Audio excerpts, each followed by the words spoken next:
หมอยสูงค่ะหมอยสูงพี่น้องผู้ปันแห้งขาวใส่หมอหอมโกกอกค่ะเมื่อได้เป็นวันที่2เดือนธันวาคมปี2025ในตอนรายการเฮาค่ะตอนในที่อ่อนออพี่น้องค่ะมารับถอมด้วยข่าวเหงาก้นเฒ่าอยู่ไปดีเฮิรนอ่ำมีวัดไว้แหน่เจ้าหน้าที่เขาแลถูกญาติยอบกุมตัวว่าไหนแต่โหเลือนทนที่6ในมาเจ้าหน้าที่เว้งลำปนเขาทัดแห่งการอันอ่ำจ้อมปักเปิงหมายมีแลเหตุการณ์อันเจ้าเก่าอ่ำมีส่วน อันถูกเนว่าหิมการพี่น้องก้นไทยในนั้นหลายตีหลายตั้งเมื่อวันที่12เดือนธันวาคมปี2025นั้นเขาทัดตีการเหล่าแมว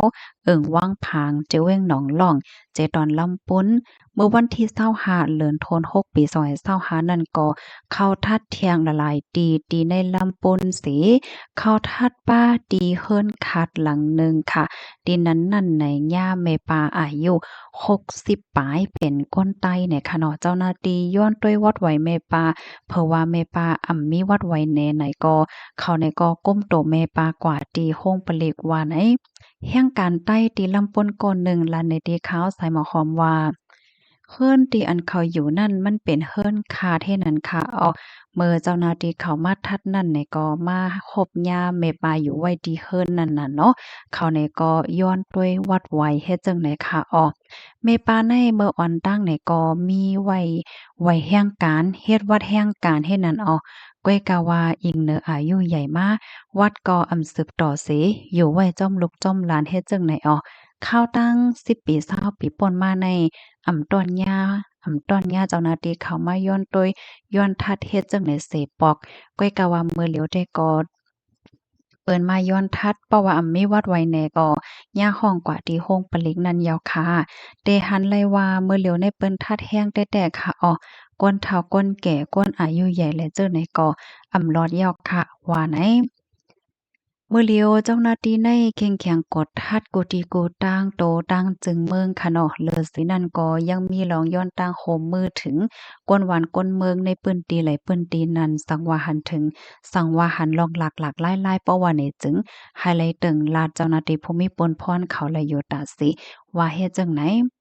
สืบลาดนี้เที่ยงว่าเมื่อเลียวได้ว่าได้เป็นจ้อมเปิ้นตีการก่อสร้างจ้อมแสงจ้อมล้านจ้อมกาดจ้อมตีอยู่เศร้าป้าเจ๋มจ้อมเซ็นตาสายตั้งเจอในเปิ้นทัดแฮงเตยาวขาฝ่ายหนึ่งก็ป้อว่าอยู่ในหมู่ในวานอยู่ในแกก้นนำว่าสังว่าเจ้าในอย่าไปป้อใกล้กินเกี่ยวหลอกกอกนะค่ะป้อว่ากินเกี่ยวหลอกกอกมาเสอบโอ้กันเซ็งหลังโอนอ่านโมแม่แหละเจ้าไหนในเพราะว่าก้นหิมหอมพี่น้องก้นเมืองก้นไทยเขา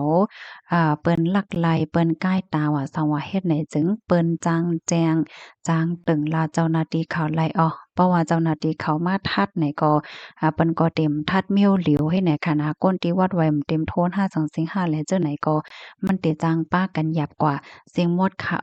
เฮามาอยู่ไว้ดีในเมืองเปิ้นไหนก็ให้ไลฟังอยู่ฟังเกณฑ์นำค่ะเพราะว่าเฮาเฮ็ดผิดอีกนึงไหนก็เปิ้นก็ซัมป้อทางหางวานะยาวค่ะติ่มสังเปิ้นก็ป้อเกียกเฮาอยู่ยาวเปิ้นว่าเฮาในมาอยู่วานเปิ้นเมืองเปิ้นจ้อมปักจ้อมเปิงแพลุกแพล่างเหียมการงานเปิ้นว่าสังว่าเจ้าไหนค่ะว่าไหนไหนค่ะในก็พี่น้องคนในปื้นตีค่ะเนาะตีเว้งลำปนก็ลัดในหนังในค่ะวงวังในค่ะนะยังมีข่าวลือเทียงว่ามีคนอายุใหญ่ปอเฒ่าแม่แก่เอาวัดไว้เอาไว้กับโตมัดพองตินใน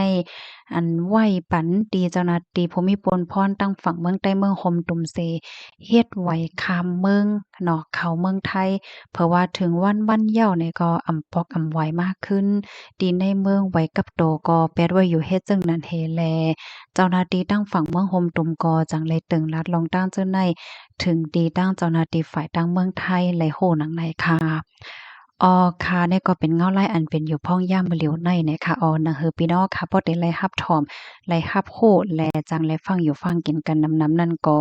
จอยกันสืบเปิ้นแพ่แชร์กว่านำเสกัมเนี่ยค่ะเนาะข่าวเงาโหในหลายๆก็ถ่อมยอก็เตตกใจค่ะเนาะปอเฒ่าไม่แก่เฮาว่าสังว่าเจ้าในเนี่ยค่ะเนาะก้อยกาใครปันตั้งใครใจว่าอย่าไปตกใจแห้งหนาหนังเก่าค่ะเนาะก้อยกาว่าฟังไว้ในแค่นี้เหลือเสียไว้ฟังว่าไหนค่ะ